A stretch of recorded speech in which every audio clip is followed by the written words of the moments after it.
Antara perkara yang harus diperhatikan bagi penuntut ilmu yaitu kathratut ta'ammul. Seseorang itu harus banyak merenung, memikirkan, mengamati, mutalaah.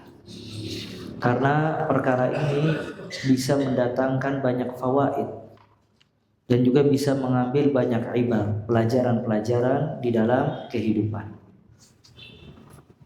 Ummu Darda radhiyallahu taala anha ketika ditanya amalan apa yang paling banyak dikerjakan oleh Abu Darda rahimahullah radhiyallahu taala an, maka beliau menjawab al-i'tibar wa tafakkur.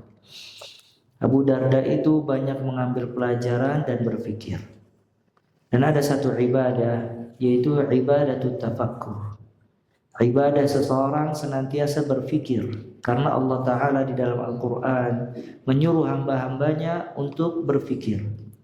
Dari penciptaan langit dan bumi, dari adanya bintang, matahari, bulan dan seterusnya. Ya, Allah berfirman la'allakum tatafakkarun, agar kalian semua berpikir. Nah, ini mengharuskan seseorang untuk banyak tafakkur. Dia memikirkan bagaimana kehidupan ukhrawiyah, dan dia memikirkan bagaimana kualitas ilmunya, kualitas ibadahnya, dan dia memikirkan bagaimana semangat dia di dalam belajar, dan juga dia memikirkan bagaimana menunaikan hak-hak di dalam kehidupan ini, hak Allah, hak Nabi SAW, hak orang tua, hak keluarga dan seterusnya. Maka semakin banyak dia tafakkur, dia berpikir, merenung, maka semakin banyak dia mendapatkan kebaikan. Dan lawan dari tafakkur ghaflah, lalai. Lalai ini membinasakan manusia, karena dia lalai dari beribadah, memikirkan hak-hak yang tadi kita sebutkan, lalai dari menuntut ilmu syar'i, lalai dari meraih pahala yang besar dan seterusnya. Maka di antara perkara yang harus dimiliki oleh penuntut ilmu syar'i yaitu dia ta'ammul, banyak merenung dan juga banyak tafakkur. Dan juga di antara perkara yang harus banyak dia pikirkan yaitu berpikir sebelum berbicara. Karena al-kalam, ya, perkataan itu illam tukhrijhu malaktahu wa idza akhrajtaha malakatka.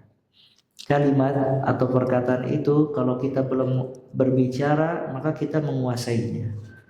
Cuman perkataan itu kalau sudah keluar dari mulut maka dia yang menguasai kita. Maka di sini seseorang juga berpikir sebelum berbicara. Apakah yang akan dia bicarakan bermanfaat atau tidak? Yang akan dia berbicarakan ada maslahat atau tidak?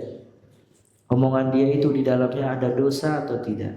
Berapa banyak pembicaraan itu bisa mendatangkan amarah Allah Azza wa Jalla. Dan berapa banyak seseorang mengucapkan kata dan kalimat menyebabkan dirinya terjerumus ke dalam api neraka Allah Subhanahu wa ta'ala.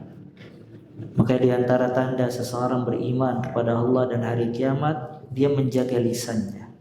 Sebagaimana sabda Nabi SAW, "Man kana yu'minu billahi wal yawmil akhir falyaqul khairan aw liyasmut." Barang siapa yang beriman kepada Allah dan hari akhir, dia berbicara baik atau diam. Maka al-asl pada dasarnya dia berbicara baik. Kalau dia tidak bisa berbicara baik, maka dia diam. Dan diam ini keselamatan. Sebagaimana disebutkan di dalam hadis, man samata najah.